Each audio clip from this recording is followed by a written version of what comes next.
special guest. She just kind of snuck up on me. Sheryl Underwood is in the building. Yay! I am so happy to be here. Now, wait a minute. Now, who was that was on? Because you know I'm old school. I like Jay-Z. That's Jay-Z News joint, right? Yeah. Okay. And now I'm looking at the poster. Am I supposed to buy this? Sebastian Michael. No, he was here on Monday and he left it. But he's good, though, He's right? good. He got really a good song. He got that I'll Be Show on there, right? That was back when we were young. And I'll Be Sure. Remember I'll Be Sure was with the late Barry White and my boo, El DeBarge, and they was all doing Secret Garden, and I think two of them wasn't hitting the notes they were supposed to hit, and Barry White gave them the look like they was their daddy, like, y'all need to practice. And DeBarge is in rehab now, right? Is he in again? Yeah. See, and I would marry him. Do you know he had like 11 million children? He does? Yeah, more children girl. than DMX. You know DMX got 11 children and one on the way. Did you see that? Wait a minute. Did you see DMX on Dr. Phil? Yes. I love the Dr. Phil put DMX on TV. I love it. But DMX was like, Dr. Phil was like, so why did you want to come on the Dr. Phil show? And he was like, because I wanted to set the record straight. That's right. I wanted some truth about me to come out. That's right. Because I don't think he was happy when he went on Eon to Fix My Life. Yeah, he wasn't. Yeah, I don't think he was happy about that. I mean, but you know what it is? Some things happen to you in the media, and if you don't get out there and fix it, like I had an issue. Yeah, I was going to say, but you bringing it up. Go ahead. Recently. Right, okay. And a lot of people will say, well, Sheryl, don't bring it up because you don't want people to get mad at you. But you can.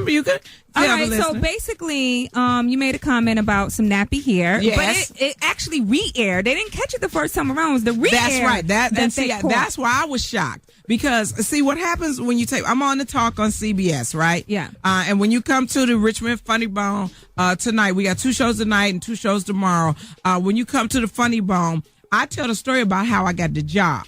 So I get this job. I didn't push nobody out of the job. I thought I was coming to work with people who were already there. I was like, this table must be bigger than I thought, right? You know, and all of us are friends. Me, Whoopi, Sherry, Lonnie Love is my girl. Lonnie Love. I swear there's a 2 black girl limit on those talk shows, though. Man, and then we got to be voluptuous, except for the real. What they got about 3-4. But you smaller in person. Well, I've been working out a lot. I'm gonna write a fitness book. I'm gonna write a relationship book. I'm gonna write a political book. Yeah, but back to why you got in trouble. Because I'm pro-President Obama. I'm a Republican, but I'm pro-President Obama. So anyway. Okay, go ahead. Let me do it real fast. We got to talk about your Republican. I didn't know that, but go ahead. Okay, back to the story. When you're on the show, we run jokes by the producers. So I'm running the jokes by the producers, and I have a Keep It Real crew. That's black people that I go, is this going to be bad?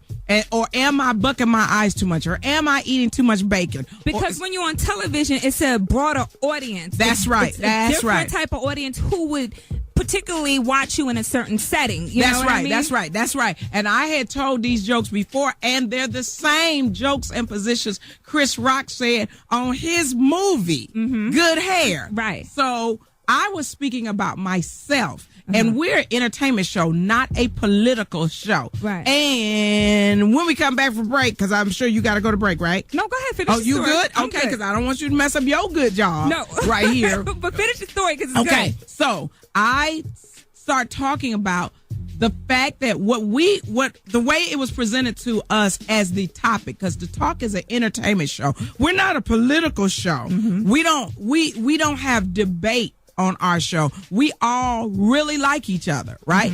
So it was presented to me as if she had cut off a lot of hair and saved it in a bag. Now, I would be against you cutting off your fingernails and saving it in a bag.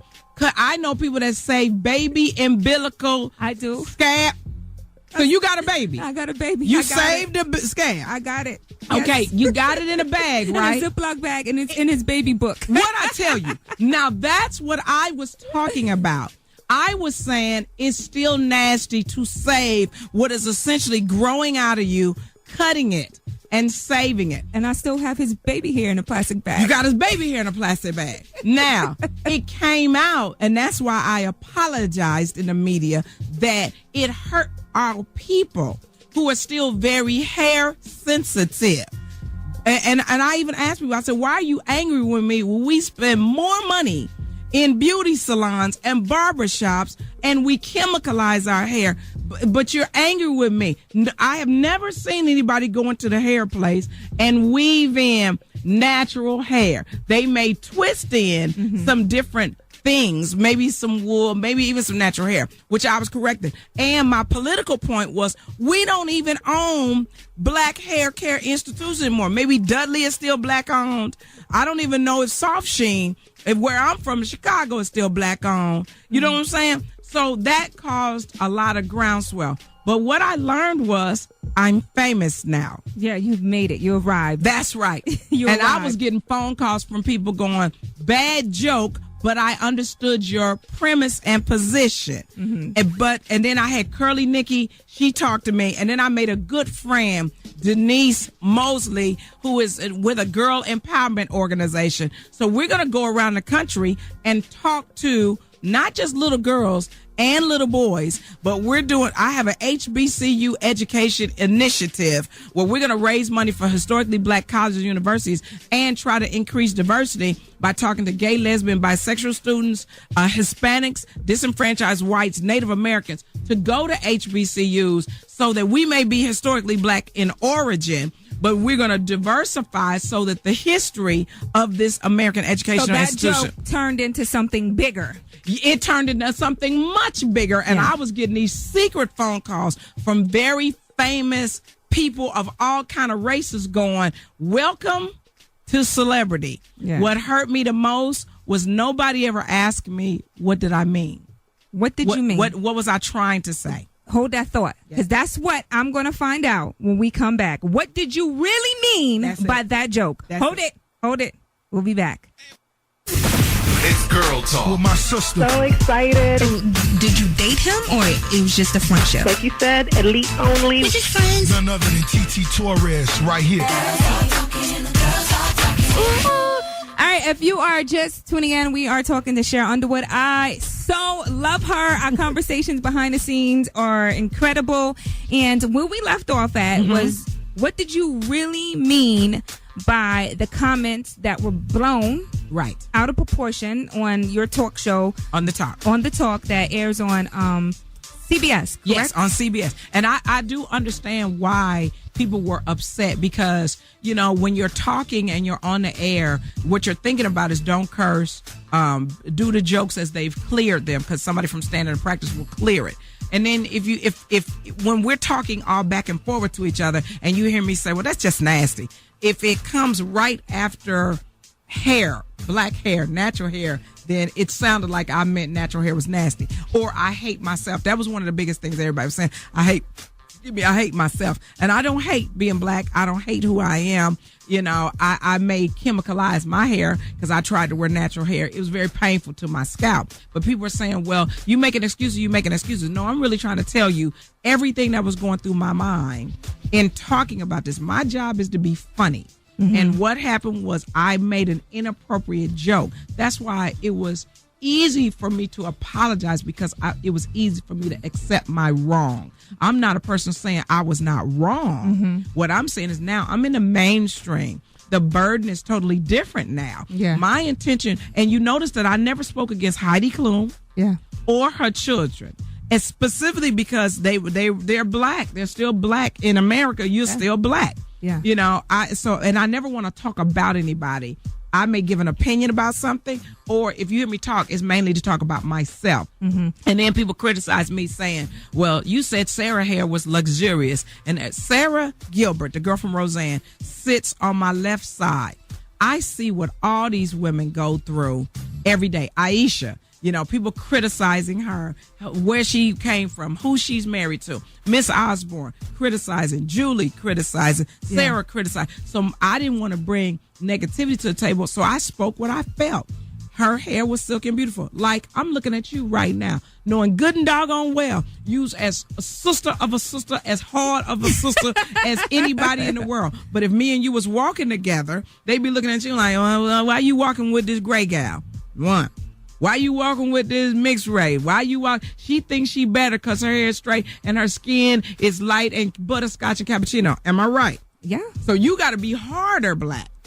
So my thing is, what I'm going to start doing is empowering our people and get them to understand we should not be fighting each other. We should be correcting each other in a way that shows the right path to go, the right words to say. Like Samuel Jackson saying President Obama need to stop trying to relate to people.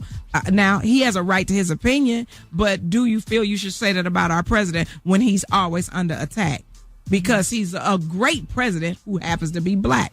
So for me, it kind of, only thing that bothered me was I wish people that knew me in public media, instead of picking up the story and saying Sheryl Underwood hates herself, Sheryl Underwood believes black hair is nasty or natural hair is nasty, or saying after a groundswell of negativity, Sheryl Underwood apologized. What I attempted to do was choose my words better, because how this started was I did not choose my words and place them in a place where people understood what I was trying to do. There were a lot of people that were supportive, but that does not negate the pain that I already caused. So I wrote my own apology, and I ran it by some professional people, and I said, am I going too far here? Is this going to open a nerve here? So that's why when I apologize and I put it out in writing, and I'm adding empowerment discussions of how our children feel about ourselves, how we feel about ourselves.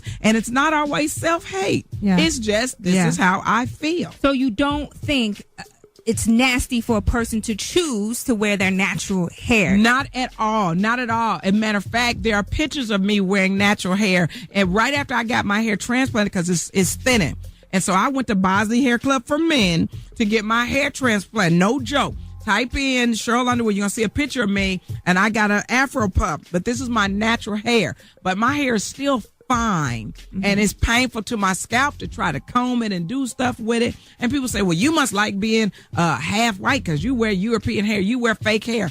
I wear hair on my head because my body is going through the change, and I'm taking all these good pills that's causing my nails to grow, and hopefully maybe my hair, my eyelashes, and my eyebrows will grow back. Well, you know, when you touch that TV screen, you are opening yourself up to a whole can of worms. People don't even understand, because they can see you now from head to toe. Right. It's different audience. They get online, they start typing, they start saying, well, your hair ain't look right. Oh, that outfit today. Oh, you this, you that. I mean, it's scrutiny that you've probably never dealt with ever in your life. Well, I've always been open enough, from Def Comedy Jam to BET Comic View, the time that the other ladies were getting other things. I was not a queen of comedy. I was not getting on Comic View. I had to fight my way on the Def Comedy Jam. So I was used to the fight.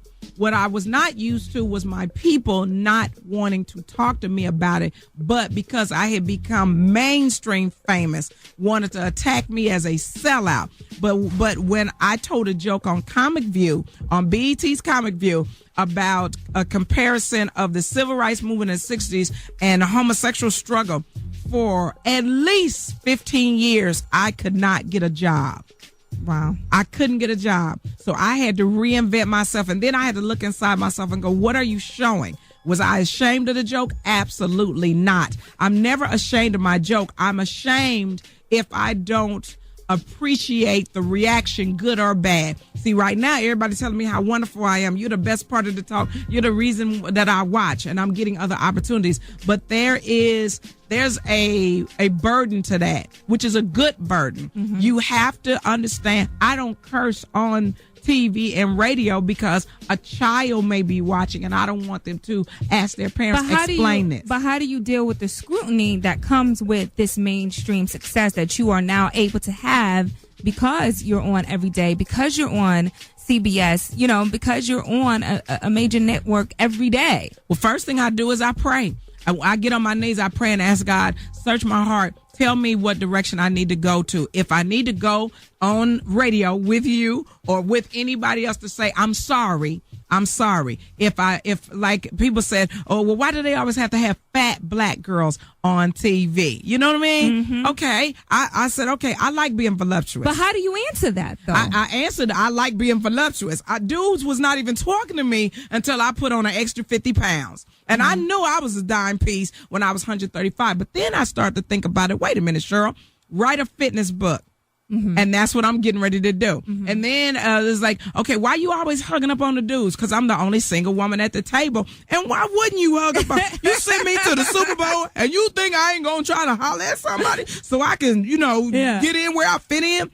And so I answer these things by always being accessible to my community. White, black, Hispanic, gay, lesbian, bisexual, transgender, anybody, Native American. They will always be able to say, Sheryl, we can walk up and talk to you. Yeah. You're always going to be able to talk to me. So now I got my website, Pack Rat Productions. You can follow me on Twitter. My Twitter site is verified. This is me talking to you. And I know to get off of it when I'm being hurt by a cyber bully. I know how to pull back, because then your friends and your supporters will jump in against the cyber bully, and then they'll seem to direct the negativity and venom toward them. Yeah. And that hurts people. So for me, I want people to understand I'm not perfect, but I'm always going to be accessible, because how can I raise money for historically black colleges and universities and cause non-black students to consider a HBCU where you can get a quality education if I'm not on CBS? Yeah. And what if CBS goes, well, they're criticizing her, so we will no longer have a dark-skinned, accessible, street ride-or-die sister on. We're going to put something else there that will not be criticized. And I'm not saying that for sympathy. I'm saying it for people to understand. If you are upset, it's okay to be upset. What we cannot do is destroy people. Kids are committing suicide because they're being bullied on the internet and in social networking. And that has got to stop. Yeah. That's got to stop. Anytime we didn't know you could put a picture on the internet, dude tell you, show me what you got. You like to do, you think all you're going to see is what you got. But now he done sent it to everybody. Yeah. Now you humiliated. I talk about that all the time. But I want to hold that thought. You going to hang around a little bit? Yeah, I'm going to hang around with you. Okay, all right. So Sheryl Underwood is here, everybody. We're going to talk a little bit more. Let's go into commercial break, and we'll be back. We'll talk more with Sheryl Underwood. And let's open up the phone lines. 345-92FM. She's going to be at the Funny Bone. Tonight. Okay. 7:30 and 9:30. All right. We'll be back. It's Girl Talk with my sister. So excited. Did you date him, or it was just a friendship? Like you said, elite only. We're just friends. None other than TT Torrez right here. All right, so I'm having such a good time speaking with you today, Sheryl. Phone lines are ringing like crazy. Let's go to line 1. Hello. I don't have a question. Hello? I really just have a hello. Okay, here you go. Go ahead. I don't have a question. I just have a comment. Sheryl, I absolutely love you for speaking your mind, for being who you are. I think people take things too seriously sometimes. We need to be able to laugh at ourselves. I didn't hear about the comment that you made, but it really would not change my opinion of you, because you're great. Keep doing what you're doing. Thank you very much for that. And see, this kind of discourse and be able to call me and women talking. Y'all got the empowerment this weekend with women. I want us to come together for solutions, but I also want you to pull me to the side and go, okay, girl, I love you, but them shoes did not match that outfit. Girl, you on the talk wearing what? And then I want to be able to say, well, I let wardrobe do their thing. Do you let wardrobe do their thing, or do you sometimes say, hey, wait now? When I first got there, I would say, do I have to wear this or do I have to wear that? And I was bringing in a lot of my own stuff. But I also understood what lane I'm in. This year, we're allowing, like my hair and makeup guy, he won an Emmy with them. Okay. And we go from Julie Chen's complexion all the way around to mine, so they're lighting us really, really well.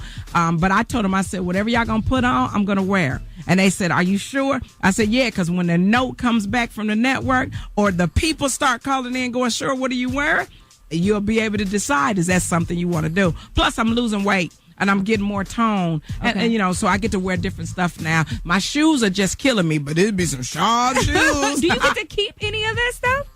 Sometimes I will buy the things, and sometimes I will exchange with them. Okay. But sometimes we buy together. Oh, it's a site called Dorothy Perkins. Okay. It's in England. You can buy any size dress, the little dresses that they have. And if you buy it, because sometimes it's British sizes, so you go up a size if you're voluptuous and everything. But dresses, $40. Wow. Yes.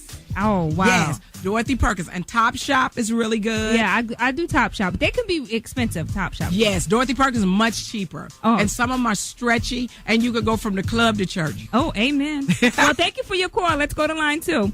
Hi, Power. Hello. You're on with Sheryl. Hi, this is Dr. Chicken. Hi, Dr. Chicken. How are you? I heard you. Yeah?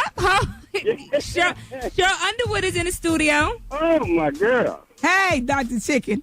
Hey, all right. Sheryl is my girl. Thank you, darling. I love you, too. talk on what you talk on, baby, because you know you're right. Thank you, baby. Thank you for that. All right. Bye-bye, darling. Bye bye. All right, easy. So tonight you're going to be performing at the Funny Bone, and you're going to tell the story on how you got on the talk. But can we get the quick version? Can we get the quick version? You have to come to the club. Okay. What I can say is I thought certain celebrity comedian friends of mine were playing on my phone, and I cursed them out. And then when I found, they were telling me, no, they really are calling you for an interview. So I tell that whole story and why I'm there and what we're trying to do with it. But before I go, I got to say this. This was one of the most fun interviews. I think you need to pitch something to TV One so you can have your own talk show. There's enough talk show out there for everybody. That's the goal one day. All in God's timing. That's right. The goal. That's exactly right. That's right. Because and it was God. Yeah. I can tell you the short version. I had no idea a job was open. It was God. And don't forget, we still got to talk about when I come back. We got to talk about the HBCU initiative, the step shows, battle DJ, stroll contest. I'm going to use all this fame for educational purposes and to do something great. And I want you to be a part of it. And we have each other's contact now. Yes, so we do. We will definitely keep in touch. Yes. And text each other. Yes. And when I get to Hollywood on my talk show, you know I'm going to be calling you for Absolutely. advice. I will be one of your first guests. And the talk is going to be in New York, December 9th through the 11th. So we want y'all to come up there. And if you can get to L.A. in October, they're taping my birthday show. Wow. I won't know much about it, but if anybody want to go, come through the station. I'll get you some tickets, but you only can get them at iPower. I'm not going to give them anyplace else. Oh, well, we'll keep in touch so we can get that. For Absolutely. Sure. And Z out of my sunrise, I was 85 beta and all NPAC. Okay, all right. It's Sheryl Underwood, everybody. You can catch your weekdays on the talk. And also tonight, here in the city, the comedy show. Yes, at the Richmond Funny Bone, 2 shows tonight, 7:30 and 9:30. 2 shows tomorrow, 7:30 and 9:30. We look forward to seeing you. You are a beautiful young lady. And you can be an actress, too. Okay. From your mouth to God's ears. Action star. You need to be a police detective or something. We'll be back inside Power.